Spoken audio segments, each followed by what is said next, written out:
오늘은 어머님의 국립암센터 추진이 있는 날이다. 앞선 동영상에서 밝힌 것처럼 큰아버지가 돌아가시고 어머님은 암 판정을 받으셨다. 유방암 치료가 개인적인 일이고 좋은 일도 아니지만 걱정해 주시는 많은 분들을 위해서, 그리고 오랜 시간이 지난 후 어머님과의 좋은 추억을 남기기 위해 조심스레 그 과정을 적어보려고 한다. 어머님은 허접한 동네 병원에서 건강검진을 하셨고 운 좋게 유방암을 발견하셨다. 그리고 17일 아침 일찍 전화를 하여 24일 예약을 잡을 수 있었다. 많이들 대기한다고 하는데 운 좋게 바로 예약을 잡을 수 있었고, 그것도 유명한 의사 중 한 분인 정소연 선생님께 진료를 받게 되었다. 사실 난 큰아버지 장례를 치르고 나서 몸이 계속 좋지 않았다. 어제 어머님을 마중 나갈 때까지도 몸이 좋지 않았는데 어제 오늘 어머님과 함께 밥을 먹고 이야기하면서 많이 좋아졌다. 본격적으로 진료 과정에 대해 설명을 하려 한다. 예약을 하면 전화번호를 등록을 하는데 난 내 번호로 등록을 하였다. 여러 차례에 걸쳐 안내 문자가 오고 준비 서류를 안내해 준다. 신분증, 의사 소견서, 조직검사 결과지, 조직검사 슬라이드, 영상 CD, 치료 기록지, 중량 암 표지자 검사 결과지, 복용하는 약과 약 처방전이 있다.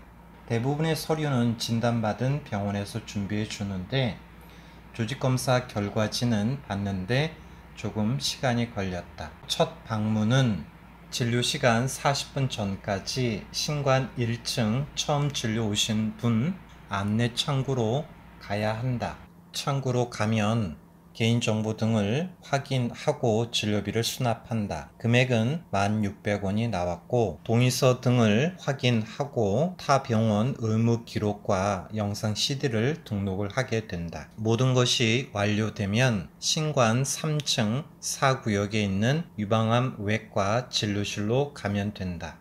진료실에는 사람들이 있었지만 많지는 않았고 조금의 기다림 후에 진료를 받을 수 있었다.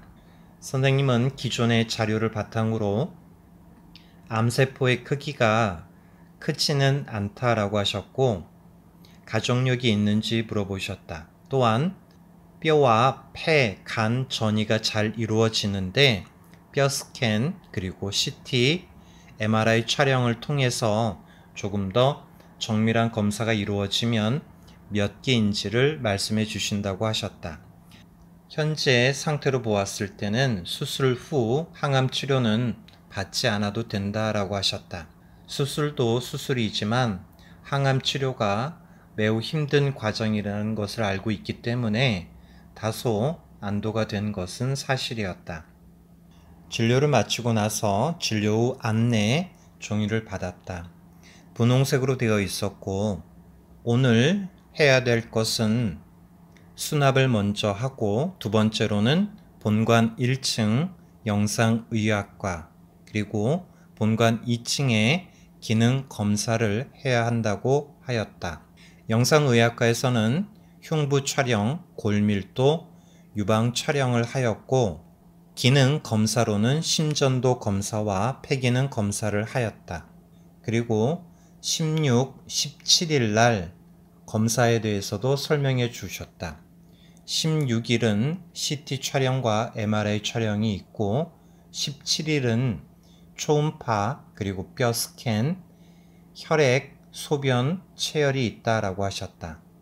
그리고 검사가 끝나고 난 다음 21일 검사 결과를 확인하고 추후 일정에 대해서 말씀해 주신다고 하셨다. 검사를 받는 데는 많은 시간이 걸리지는 않았지만 처음 방문한 암센터와 암이라고 하는 부담감 등으로 인해서 엄마도 나도 많이 피곤한 하루였다. 잘하지는 못하지만 내가 요리를 하여 점심을 맛있게 먹었고 두세 시간 누워서 이런저런 이야기를 하다 5시 30분 버스를 타고 내려가셨다.